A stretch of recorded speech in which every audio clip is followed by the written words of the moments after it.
Баршаларыңызға сәлем, біздің Ақтастархан YouTube арнасының көрермендері. Бүгін біз сіздермен қасиетті Рамазан айында қауышып тұрғанымыздан өте қатты қуаныштымыз және пайдалы ақпараттар айдарын жалғастырамыз. Бүгін біз сіздермен пайдалы ақпараттар айдарында жалпы ораза кезінде қалай дұрыс тамақтанған дұрыс. Көп адамдар ораза кезінде ораза ұстаса да, бірақ артық салмақ қосып жатады. Неліктен осы артық салмақ қосып жатады? Оған қай тағамдар кері әсерін тигізеді? Ал кейбіреулер керісінше ораза кезінде дұрыс тамақтанып салмақ тастап жатады. Соның қыр-сырын мен осы видеода бөлісетін боламыз. Міндетті түрде видеоны соңына дейін көріңіздер. Жалпы білесіздер, мұсылманның 5 парызының бірі ол әрине ораза ұстау.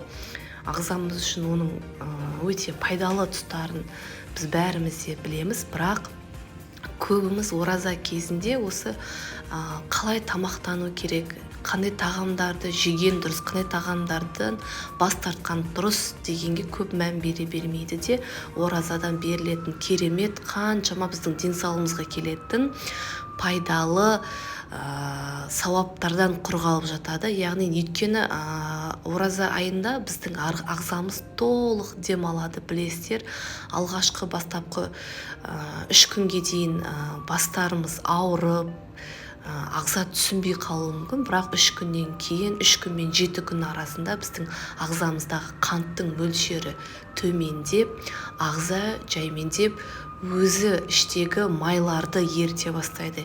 Және ең көп осы егер біз дұрыс тамақтануға мән беретін болсақ, біздің мынау бауырдағы, өкпедегі кез келген мынау мүшеміздің сыртына қапталған жүрек тұсындағы майларымыздың барлығы ыдырауына өте көп көмектесетін осы біздің ораза ұстаған кезіміз екен. Өйткені нағыз ағзамыздағы 1 жыл бойы жиналған біздің шлактарымыз, токсиндеріміздің барлығын табиғи детокс жасайтын осы Рамазан айына біз жетіп келдік.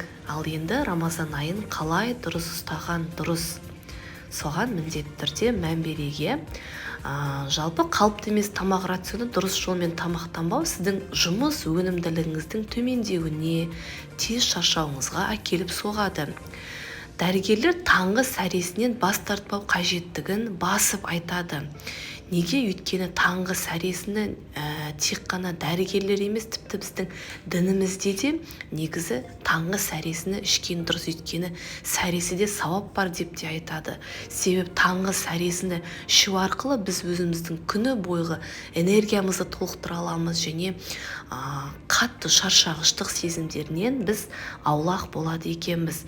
Яғни таңғы сәресіде біздің ағзамызға қажетті дәрумендер мен минералдар болмаса, адам денсаулығына зиян болып табылады. Яғни таңғы сәресі уақытында біз қалай тамақтанған дұрыс? Әрине міндетті түрде судан бастаған дұрыс. Таңертең тұра сала сәресіне міндетті түрде 1 стакан немесе 2 стакан көлемінде жылы суды ішкеніңіз дұрыс. Егер асқазаныңызда ешқандай ауру болмаған болса, онда лимон қосылған суды ішсеңіз өте керемет болып табылады. Жылы су ішкеннен соң 10-15 минут уақыттан кейін біз таңғы сәресімізді іше берсек болады.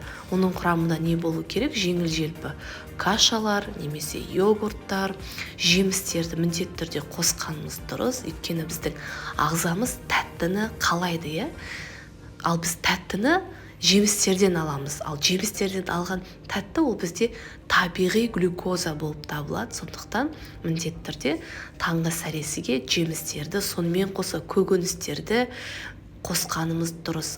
Көкөністер өте жеңілдік сезімін туғызады. Әрі біздің майларымыздың ағзадағы еруіне өте көп септігін тигізеді.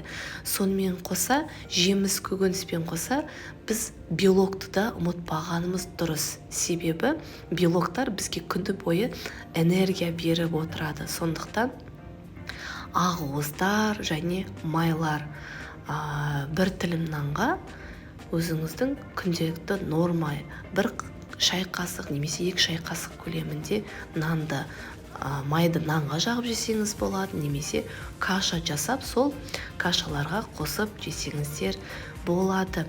Осы қасиетті Рамазан айында негізі мейлінше ұнды тағамдардан, яғни глютені көп тағамдардан бас тартқан дұрыс. Және сонымен қатар тәттіден, өзіңізге осылай бір ай көлемде тәттіден бас тартамын деп бір сондай миыңызға бір сигнал берсеңіз, өте керемет болып, тіпті артық салмақтан арылып, бетіңіз тазарып керемет болып шығасыз. Ораза кезінде тамақтану жайлы кеңестер. Негізі ауызашарда негізгі тағамды тұтынуды сорпа мен салаттан кейін 1-2 сағаттан соң бастаңыз. Аз-аздан жиі тамақтанған жөн. Пайдалы майлар тойымдылық сезімін ұзартады.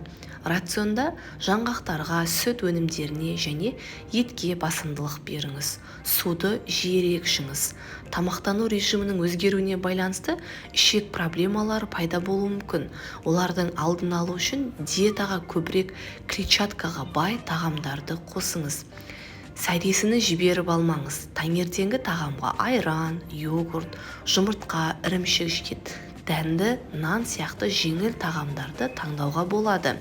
Сондай-ақ бұршақ сорпасы, йогурт, жемістер, кептірілген жемістер, ет, кесектері бар көкөністер салаты болуы да мүмкін.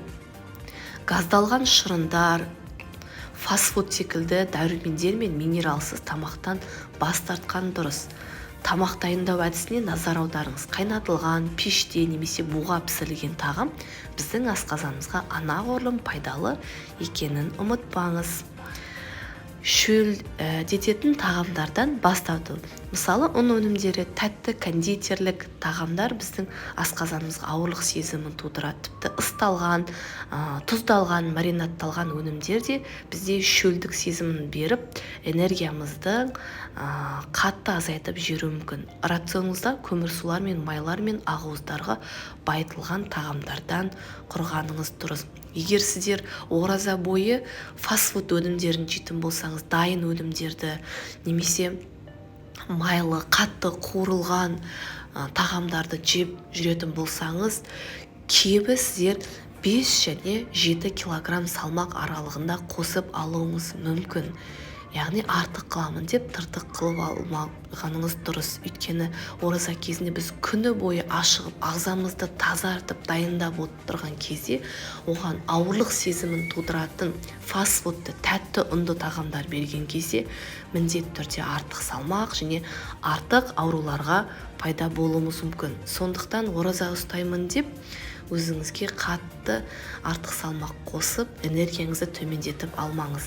Мейлінше дұрыс тамақтанған дұрыс. Ал егер сіздер дұрыс тамақтанып, дұрыс мөлшерде су ішіп жүретін болсаңыз, әрі ағзаңыз демалып, әрі бетіңіз жасарып, сіз керемет энергия, тіпті неше жылдық ерімеген майларыңыздан арылып, керемет мүсінге жетуіңіз мүмкін. Ал ақпарат пайдалы болса, лайк басуды ұмытпаңыз.